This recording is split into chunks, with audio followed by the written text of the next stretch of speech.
자, 감사합니다. 오늘은 죄인의 자격이라는 제목으로 말씀을 증거하도록 하겠습니다.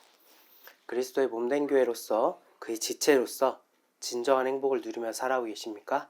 아멘. 주와 함께 있을 때 우리는 행복한 것입니다. 주와 함께 할 때 우리는 진정한 행복을 누릴 수 있는 것입니다.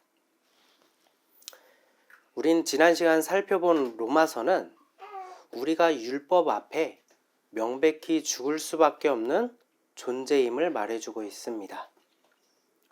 많은 이들은 이를 대수롭지 않게 여깁니다. 하지만 언제든지 이를 강조해도, 제가 매주마다 이것을 설교해도 지나치지 않습니다. 우리가 율법 이전에도 마땅히 죄인일 수밖에 없었고, 주어진 율법을 통해서도 우리가 죄인 되도록 의도하신 분이 다름 아닌 하나님이시기 때문입니다. 하나님이 우리가 죄인 되도록 의도하셨다라는 거예요. 너나 할 것 없이 우리 모두는 이 의도된 출발지에서 첫걸음을 내딛어야 합니다. 어두운 죄인의 길에서 시작할 때라야 밝은 의의 길로 향하게 됩니다. 만약 이 어둠이 지겹다고 생각하거나 이 어둠이 도대체 이 죄악이 나에게 무슨 상관이 있겠냐며 다른 불빛을 찾아간다면 머나먼 길을 돌고 돌아 또다시 출발지로 돌아야 할 것입니다. 그 출발지가 무엇이라 했죠? 내가 죄인임을 고백하는 길.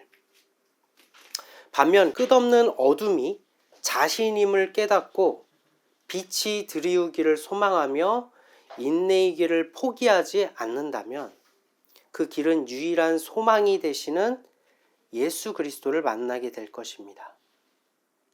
돌아가는 것처럼 보이지만 그 방향이 지름길입니다. 답답하고 비합리적인 것처럼 보이는 길이지만 예수님께로 향하는 유일한 길이 됩니다. 하나님께서 구원의 길을 창조하신 이유는 다름 아닌 우리가 죄인이기 때문입니다. 우리는 명백하게 수면 위를 오를 수 없는 아래, 곧 죄악의 바다에 속한 존재라고 성경은 증거합니다. 반면 하나님은 위, 곧 수면 위에 거룩하신 궁창에 속하신 분이십니다. 그래서 창세기에서도 만물을 창조하시기 이전에 하나님은 어떤 상태라고 나타내고 있습니까? 그런 하나님께서 수면 위를 운행하신다고 기록하고 있습니다.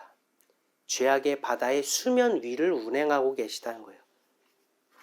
즉 가장 존귀하고 거룩하신 하나님께서 아래의 존재, 수면 위를 벗어날 수 없는 죄인된 우리에게 가까이 오사 우리를 죄악의 바다에서 끄집어내시고 위의 궁창에 세우시길 원하십니다. 그래서 하나님께서 수면 위를 운행하신다는 것이고 예수님께서 베드로를 물 위에 세우신 것입니다. 따라서 우리는 먼저 죄인의 신분이 전제되어야만 합니다. 성경을 한번 살펴보십시오. 하나님께서는 우리가 죄인임을 고백할 때 결박을 푸셨습니다. 우리가 죄인임을 고백할 때 자유함을 주셨고 우리가 죄인임을 고백할 때 양식을 주시고 죄를 용서하셨습니다. 우리가 죄인임을 고백할 때 새 언약이 되시는 예수님을 이 땅에 보내주셨습니다. 우리가 다음으로 나아가기 위해선 반드시 죄인임을 고백하는 이 관문을 통과해야만 합니다. 이 고백을 초보적인 신앙 때에나 하고 끝나는 것이라고 생각하지 마시기 바랍니다. 우리가 육신을 벗어버리고 하나님의 나라의 거룩한 백성이 되는 그 순간에도 우리는 매일 매순간 이 고백을 드려야만 합니다. 이 고백으로 살아내는 것이 삶 그 자체가 되어야만 합니다. 계시록 4장 9절 9절에서 10절에서는 이렇게 기록하고 있습니다. 제가 봉독하겠습니다. 그 생물들이 보좌에 앉으사 세세토록 살아계시는 이에게 영광과 존귀와 감사를 돌릴 때 24 장로들이 보좌에 앉으신 이 앞에 엎드려 세세토록 살아계시는 이에게 경배하고 자기의 관을 보좌 앞에 드리며 이르되, 십자가를 통해 모든 것을 이루신 예수님께서는 24 장로들을 의롭게 하시고 그들에게 관을 씌우셨습니다. 그러나 이들은 이를 당연하게 여기지 않았습니다. 그들은 거룩하시고 존귀하신 영광의 주님을 배울 때 자신들은 자격이 없다며 너무 당연하게도 씌워주신 그 관을 보좌 앞에 다시 내려놓았습니다. 우리가 보혈의 십자가 앞에 선다는 것은, 우리가 십자가의 도를 따른다는 것은 그 앞에서 자랑할 것 하나 없는 죄인임을 고백하는 것으로 첫걸음을 내딛는 것입니다. 오직 죄인의 신분일 때에만 우리의 짝이 되시는 구원자이신 예수님과 연합할 자격을 갖추게 되는 것입니다. 그래서 저는 여러분에게 크리스찬으로서 괜찮은 삶을 살라는 교훈을 증거하지 않습니다. 어차피 우리는 넘어지고 또 넘어질 것이 자명한 사실이기 때문입니다. 인생을 잘 살 것이라는 시간 낭비를 하지 마십시오. 옳은 일인 줄 알고 쌓아 올린 것이 결국 무너질 바벨탑임을 깨닫게 되실 것입니다. 손으로 이루려 했던 모든 열심이 결국 솔로몬의 증거와 같이 다 바람을 잡으려는 일임을 깨닫게 되실 것입니다. 우리는 더 이상 육신이 아닌 영을 위해 살아가야만 하는 존재들입니다. 육신의 일에 마음을 빼앗기지 마십시오. 결국 돌아갈 곳은 예수님의 십자가뿐이며 결국 그 십자가가 나에게 전부라는 사실을 깨닫게 되실 것입니다. 마음에 벅차오르는 일이 있다라면, 혹은 너무나 버거운 고통 가운데 여러분이 지금 계시다면 주 앞에 다 내려놓고 스스로 속수무책이 되어 그분을 의지하시기 바랍니다. 내 속에 나의 계획과 나의 행위로 가득 채우지 마시고 하나님께서 역사하실 틈을 들이십시오. 하나님께서는 분명 나보다 더 지혜로우시고 현명하시며 가장 탁월한 방법으로 일하시는 분입니다. 하나님은 무능하신 분이 아니십니다. 모든 것을 감찰하시고 모든 것을 계획하시고 모든 것을 이루실 분이십니다. 예수님께서는 자신이 괜찮은 사람이라고 여기며 자기 의로 충만한 자에게 임하지 않으십니다. 예수님께서는 오직 죄인된 자를 위해 이 땅에 오신 것이고 소경과 안진뱅이가 된 자를 찾으셨습니다. 예수님께서 만약에 여러분을 얻고자 하시고 여러분을 이긴 자로 만드시기로 작정하셨다면 여러분을 반드시 소경과 눈먼 자와 안진뱅이 그런 상태로 만드신다는 것을 기억하시기 바랍니다. 이기기 위해선 나는 아무것도 못해요. 예수님이 필요해요. 라는 상태로 만드신다는 거예요. 이사야서의 기록을 살펴보십시오. 하나님께서는 때로는 우리의 머리부터 발끝까지 매질을 하시고 상처가 채 아물기도 전에 매질을 하시며 징계를 하시고 또 징계를 주시고 고난을 주시고 또 고난을 주십니다. 왜 그렇게까지 하실까요? 구원의 길은 오직 한 가지뿐이기 때문입니다. 온갖 징계와 고통을 받아 불구가 된다고 할지라도 지옥의 불못에 떨어지는 것보다 불구가 된 채로 우리의 영혼이 구원받는 편이 더 낫기 때문입니다. 하나님께서는 치유하시는 분이십니다. 그리고 살리시는 분이십니다. 그래서 하나님의 징계 너머에는 하나님의 사랑이 담겨져 있습니다. 그래서 그 안에 거한다면 우리는 언제든 괜찮은 것입니다.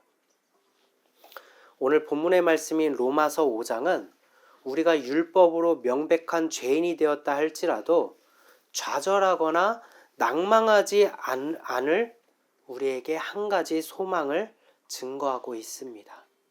그 소망이 무엇인지 그 소망으로 무엇을 이루게 되었는지 다시 한번 살펴보는 시간을 갖도록 하겠습니다. 진리의 영이신 성령이 오늘 우리에게 깨닫게 하시고 죄인된 이 말이 너무 당연해서 따분하다 여기지 마시고 마음에 동요치는 시간이 되시기를, 그런 놀라운 은혜가 넘치기를 소망합니다. 오늘 본문의 말씀 로마서 5장 1절에서 4절입니다. 그러므로 우리가 믿음으로 의롭다 하심을 받았으니 우리 주 예수 그리스도로 말미암아 하나님과 화평을 누리자. 또한 그로 말미암아 우리가 믿음으로 서 있는 이 은혜에 들어감을 얻었으며 하나님의 영광을 바라고 즐거워하느니라. 다만 이뿐만 아니라 우리가 환난 중에도 즐거워하나니 이는 환난은 인내를, 인내는 연단을, 연단은 소망을 이루는 줄 알미로다. 아멘. 우리는 계명에 순종하시고 아버지께서 자신을 살리실 것을 믿으신 예수님의 믿음에 연합하여서 죄인이지만 의롭게 되었습니다. 여러분께서 이 의미를 잘 한번 생각해 보셨으면 좋겠습니다. 이것은 마치 돌 감람나무가 참 감람나무에게 접붙임되는 것과 같습니다. 돌 감람나무와 참 감람나무는 엄연히 다른 것입니다. 가치도 다릅니다. 그러나 돌 감람나무가 참 감람나무에게 접붙임되어서 참 감람나무의 열매를 맺게 된다면 가지는 분명 돌 감람나무이지만 참 감람나무의 열매를 맺기 때문에 저것은 쓸모없다, 가지를 자를 수 없을 것입니다. 그 열매를 보고 이것은 가지는 돌 감람나무인 듯 보이지만 참 감람나무가 분명해. 왜? 참 감람나무의 열매를 맺었으니. 이렇게 확실하다 말할 것입니다. 이처럼 돌 감람나무인 우리가 참 감람나무이신 예수님께 숨겨지는 것입니다. 비로소 우리가 맺을 수 없는 거룩한 열매를 그의 진액을 받아 맺게 되는 것입니다. 이것이 연합의 본질이에요. 이 은혜는 세상 무엇과도 바꿀 수 없는 가장 놀라운 신비이자 기적입니다. 그래서 예수님께서는 이 놀라운 기적을 우리에게 이루시기 위해 하늘의 모든 영광을 내려놓으시고 십자가라는 가장 모욕스럽고 수치스러우며 가장 고통스러운 형벌을 홀로 감당하셔야만 했습니다. 이것을 마음에 품는 자들은 이보다 작은 고난들을 견딜 수 있게 됩니다. 내가 견딜 수 있기 때문에 견딘다는 의미가 아닙니다. 예수님께서 내가 견딜 수 있도록 힘을 주셔서 나를 높이신다는 의미도 아니에요. 요한복음 16장 33절입니다. 이것을 너희에게 이르는 것은 너희로 내 안에서 평안을 누리게 하려 함이라. 세상에서는 너희가 환난을 당하나 담대하라. 내가 세상을 이겼노라. 우리에게는 어떻게 하라고 합니까? 환난을 당하나 담대하라고 말씀하시고 이기신 분이 누구시라는 거예요? 예수님 한 분이시라는 거예요. 결국 예수님께서 견디시는 것입니다. 예수님께서 이기시는 것입니다. 그가 내 안에, 내가 그 안에, 즉 연합할 때에 예수님이 견디심에 우리가 동참하여 우리가 견디게 된 것이고 우리가 이기게 된 것입니다. 이것은 예수님께서 하셨습니다 라는 말뿐인 인정과는 차원이 다른 이야기입니다. 언제나 어느 때라도 전적인 예수의 공로라는 사실에는 결코 변함없는 진리가 된다는 것입니다. 나의 자격은 언제나 올라갑니까? 아니요. 여전히 지금도 돌 감람나무이며 죄인이기 때문입니다. 따라서 유일한 소망이 되시는 예수님을 얻기에 환난도 하나님께서 주신 선물이 됩니다. 아까 제가 언급했죠. 하나님께서는 치유하시고 상처를 꿰매시고 그 다음에 살리시는 분이시기 때문에 그의 징계 너머에는 사랑이 있다라고요. 마찬가지로 예수 그리스도가 있기 때문에 환난도 하나님께서 주신 선물이 될 수 있고 스디스는 인내 또한 하나님이 주신 선물이 되고 연단 또한 하나님의 선물이 되고 그리스도를 향한 소망을 더욱 풍성하게 하심도 결국 하나님께서 주신 선물입니다. 그러나 더 이상 그리스도를 소망하지 않고 그 이름을 되뇌일 때 내 마음이 무덤덤해졌다면 지금 여러분 어떠신가요? 그리스도, 예수 그리스도의 십자가라는 말을 하면 여러분 마음 무덤덤하십니까? 아니면 벅차오르십니까? 만약 무덤덤해지셨다라면 지금도 이 얘기가 따분하게 느껴지시고 졸리신다면 여러분 다시 시작해야만 합니다. 어디서부터입니까? 내가 죄인임을 깨달은 것, 엎드리고 자복하는 심령으로 돌아가는 처음의 자리로 돌아가야만 합니다. 우리는 너무나도 쉽게 말합니다. 다 필요 없어요. 그냥 저 다 모르겠고 지금 말하는 것도 너무 어렵고 저는 다 모르겠고 그냥 예수님만 믿으면 천국 가는 것 아닙니까? 여러분 이렇게 생각하신다라면 성경에서 예수님은 분명하게 말씀하고 계십니다. 요한복음 3장 5절입니다. 예수께서 대답하시되 진실로 진실로 내게 이르노니 사람이 믿기만 하면 된다고 합니까? 물과 성령으로 나지 아니하면 하나님의 나라에 들어갈 수 없느니라. 물은 우리의 영원한 생수이신 예수 그리스도를 의미합니다. 그리고 성령도 그리스도의 영이신 예수님을 의미합니다. 하지만 대다수의 성도들은 이를 간과하고 있습니다. 그저 좋은 행위, 어떤 그리스도인으로서의 삶을 살아가면은 구원에 이를 수 있다라고 착각합니다. 사도행전의 이야기를 생각해 보십시오. 사람들이 함께 모여 기도하고 예배하며 믿기로 작정하고 침례까지 받았습니다. 매일 모이기를 힘썼습니다. 열심을 내었습니다. 그때 사도들이 말했습니다. 너희가 성령을 받았느냐? 하지만 그들은 성령이 무엇인지도 모르고 받지도 못했다라고 말했습니다. 정작 가장 중요한 건 놓치고 있었던 것입니다. 사도들은 예수님께서 주신 권능으로 그들에게 성령을 베풀었습니다. 누가복음 13장 23절에서 24절입니다. 어떤 사람이 여짜오되 주여 구원받는 자가 적으니이까 그들에게 이르시되 좁은 문으로 들어가기를 힘쓰라. 내가 너희에게 이르노니 들어가기를 구하여도 못하는 자가 많으리라. 예수님께서도 구원받는 문, 즉 좁은 문으로 들어가는 자는 적다고 말씀하십니다. 적다는 말은 언제나 동일하게 적용되는 말입니다. 그때에는 적고 지금은 많다라는 의미가 아니에요. 오늘날에도 구원받지 못할 자들은 너무나도 많습니다. 많은 이들은 어떤 사람을 교회의 건물에 데려와 함께 예배드리면 그 사람이 구원에 이를 것이라고 생각합니다. 혹은 구원받을 확률이 더 높아졌다라고 생각합니다. 구원이 아니라면 영 죽을 지옥의 불못밖에 없는데 구원에 대하여 필사적이지 않고 어정쩡한 태도를 취하고 있습니다. 여러분, 지옥의 불못은 분명히 존재합니다. 여러분이 구원받지 못한다라면, 물과 성령으로 거듭나지 못한다라면 여러분은 지옥의 불목에 갈 수밖에 없습니다. 이것은 협박이 아닙니다. 성경의 말씀에 증거된 진리입니다. 그래서 오늘날 함께 모여 예배드린 이 공동체 가운데에서도 구원받지 못할 영혼들이 받는 자들보다 더 많다라는 것입니다. 성령을 받는 것은 고사하고 믿음을 자기 확신이나 자신감으로 잘못 알고 있으며, 믿음은 누가 주시는 것입니까? 내가 믿는다고 믿는 것인가요? 맞죠. 그 믿음도 예수님께서 주시는 거예요.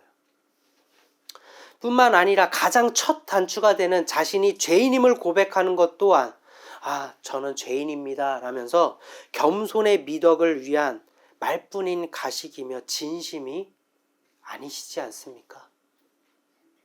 저 또한 그랬었고 지금도 이 때문에 괴로워서 번뇌에 시달리고 있습니다. 내가 정말 죄인임을 인정하며 살고 있는가? 내가 죄인인데 내가 이렇게 반응하는 삶이 맞는 것인가? 여러분에게도 스스로 한번 질문해 보시기 바랍니다.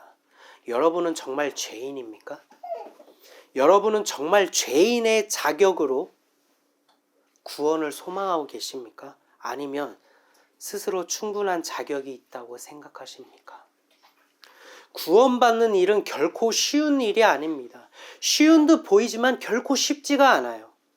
그런데 이마저도 예수의 공로로 쉽게 된 것이라고 생각한다면 본래 우리가 구원받는 일은 확실히 불가능이었음을 의미합니다. 어제도 오늘도 그리고 내일도 좁은 문으로 향하지 않거나 올바른 길이에요, 바른 길로 세워주세요 라면서 우리가 기도하지만 정작 예수를 하찮게 여기고 따분하게 여기는 일들이 있다라면 그것이 가식이라는 것입니다. 겉으로는 괜찮아 보이지만 좁은 문인 줄 착각하여서 이것이 아니었어요? 예수님, 제가 예수님 옆에서 같이 자고 먹고 말씀을 듣고 했는데 예수님 이 길이 아니었나요? 그때 예수님 뭐라고 말씀하십니까? 불법을 행하는 자들아 다 떠나가라. 내가 너희를 도무지 알지 못한다. 그렇게 착각하면서 지옥의 불못에 떨어지는 영혼이 지금도 헤아릴 수 없을 만큼 너무나도 많다라는 것입니다. 우리의 교회가 과연 영을 생각하는 교회라면 지옥의 불못의 그 처참한 형벌을 우리가 조금이라도 생각하고 있다라면 우리의 교회가 정녕 다른 일에 마음을 빼앗기고 신경 쓸 겨를이 있겠습니까? 예배 시간에 예수가 아닌 다른 교훈을 우리가 말할 수 있을까요? 지금 이 자리 가운데서 함께 교제하고 사랑하며 함께 구원을 소망하던 지체가 어느 날 구원받지 못하고 지옥의 불못에 간다고 생각한다면 여러분 주변에 이미 이 세상 사람이 아니신 분들, 이미 눈 감으신 분들을 한번 생각해 보십시오. 그분들 과연 천국에 갔을까요? 그분들이 만약 지옥의 불못에 갔다라면 우리 지금 이 인생 다시 한번 생각해 봐야 되는 것 아니겠습니까? 내가 사랑했던 사람이잖아요. 내가 눈 마주치고 함께 대화했고 같이 밥 먹었던 사람인데 지옥불에 갔다라면 우리 정말 괜찮을까요? 온 교회가 하나 된 마음으로 인생의 마지막 날, 곧 둘째 사망에 이르기 전에 보혈의 십자가 앞에 모여 통곡하고 자복하는 심령으로 우리의 영을 살려달라고 부르짖고 또 부르짖어야만 합니다. 그렇게 해서 인치시고 보증하시며 우리의 영을 구원하시는 성령을 반드시 얻어야만 합니다. 여러분 반드시 얻어야만 합니다. 우리에게 시간이 많지 않습니다. 오늘 당장 이 예배가 끝나고 우리의 인생은 끝날 수도 있습니다. 그때 여러분 성령 받으셨습니까? 두 번의 기회는 없습니다. 로마서 5장 5절에서 8절입니다. 소망이 우리를 부끄럽게 하지 아니함은 우리에게 주신 성령으로 말미암아 하나님의 사랑이 우리 마음에 부은 바 됨이니 우리가 아직 연약할 때 기약한 대로 그리스도께서 경건하지 않는 자를 위하여 죽으셨도다. 의인을 위하여 죽는 자가 쉽지 않고 선인을 위하여 용감히 죽는 자가 혹 있거니와 우리가 아직 죄인 되었을 때에 그리스도께서 우리를 위하여 죽으심으로 하나님께서 우리에 대한 자기의 사랑을 확증하셨느니라. 아멘. 우리의 산 소망이 되시는 예수 그리스도 곧 십자가에서 모든 것을 이루신 그리스도의 영이신 성령은 우리에 대한 하나님의 사랑이 확증된 증거입니다. 여러분이 성령을 받았다라면 그 사랑이 확증된 자이기 때문에 성령을 받은 사람은 구원에 이르게 된다는 것입니다. 이 사랑을 언제 확증하셨습니까? 우리가 무언가를 잘했을 때 하나님께 저 이런 거 드렸습니다. 제가 가진 거 드렸습니다. 라고 했을 때 하나님께서 이 사랑을 확증하십니까? 아닙니다. 우리가 아직 연약하여 죄인 되었을 때에 우리에게 주신 사랑의 확증입니다. 지금도 변하지 않습니다. 오직 우리가 연약하고 죄인 되었을 때에 여러분께서 구하신다라면 사랑의 확증이신 성령 주시기를 원하십니다. 여러분을 향한 하나님의 사랑이 얼마나 큰지 우리는 도무지 헤아릴 수가 없습니다. 9절에서 10절입니다.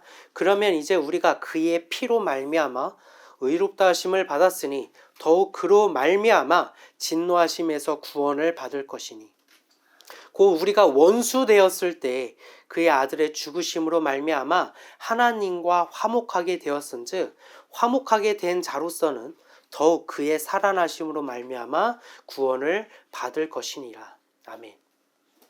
하나님께서는 원수된 우리와 화목하시기 위하여 원수인 우리에게 진노를 내리시지 않으시고 가장 사랑하시는 아들 예수님께 우리를 향한 모든 진노를 다 쏟아 부으셨습니다.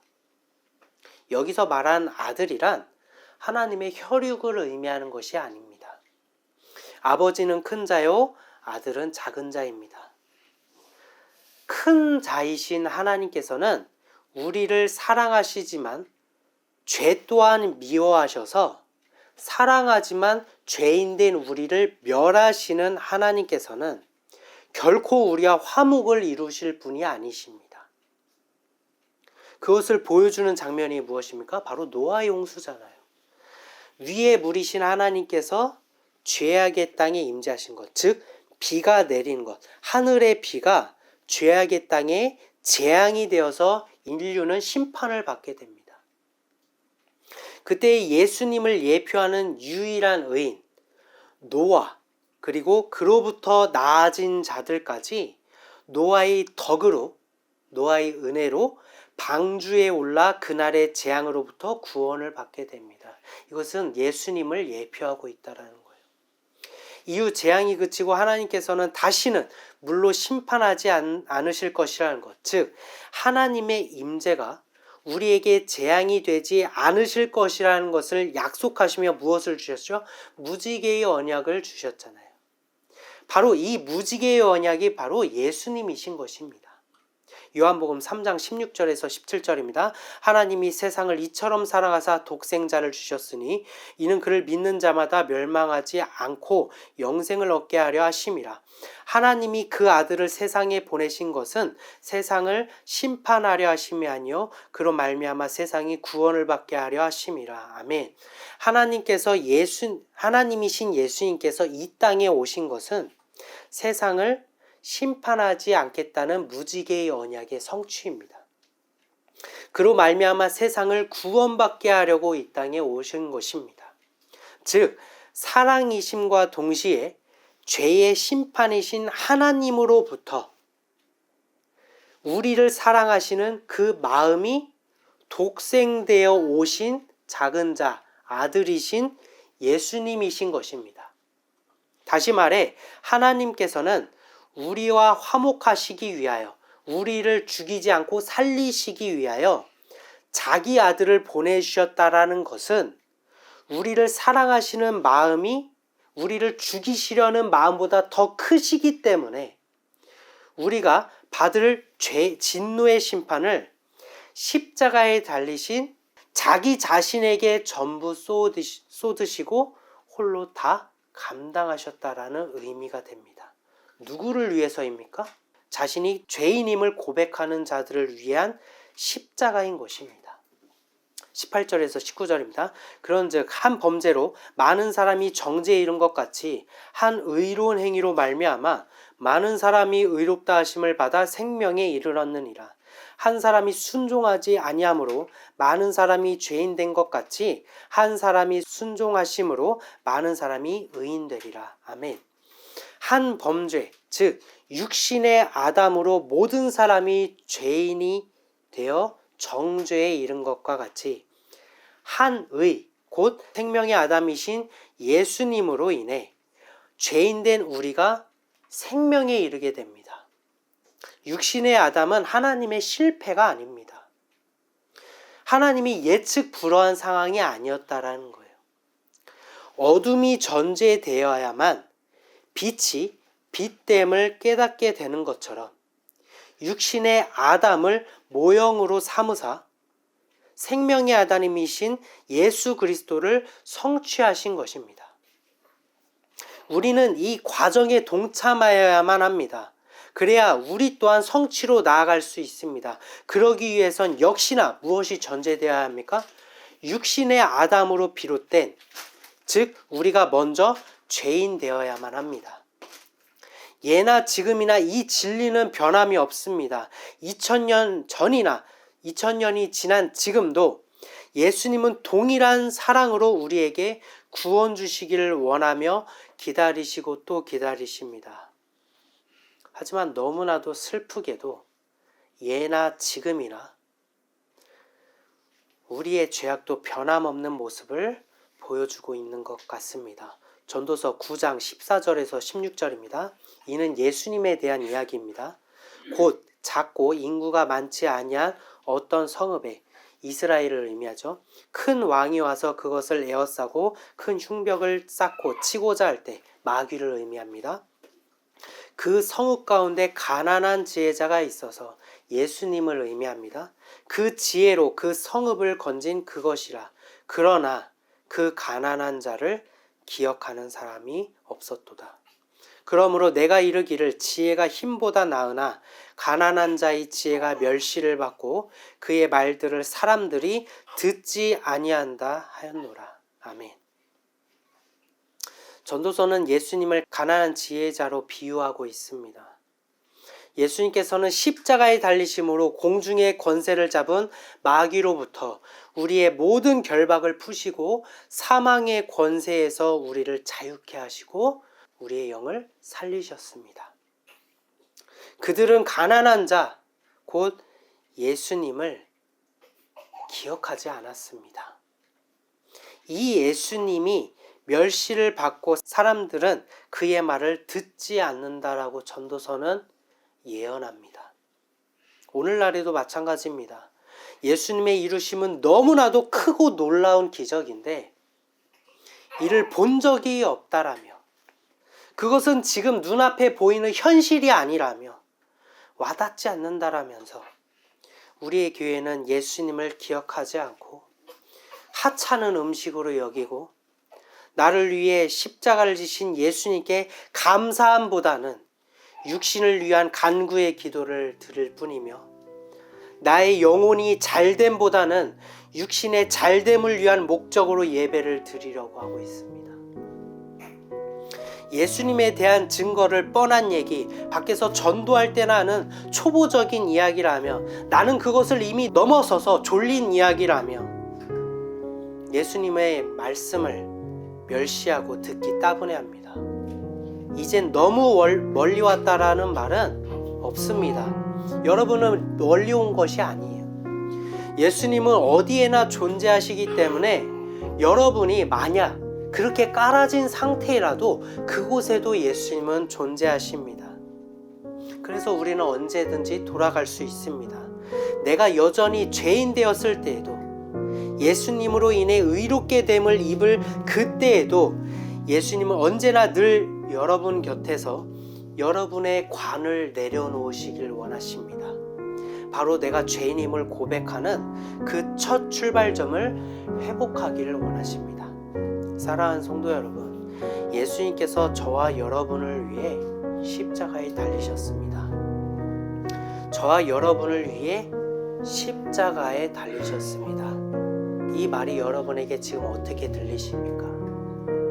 이 말을 되뇌이면서 불과 폭풍과 지진과 같은 큰 표적이 아니라 세미한 음성 가운데 내가 너를 사랑한다, 내가 너를 위해 가장 큰 고통인 십자가를 짊어지고 너의 영혼을 구원했다 라는 그 세미한 음성에 귀 기울이시는 한 주가 되시기를 소망합니다. 잠시 기도한 시간 갖도록 하겠습니다.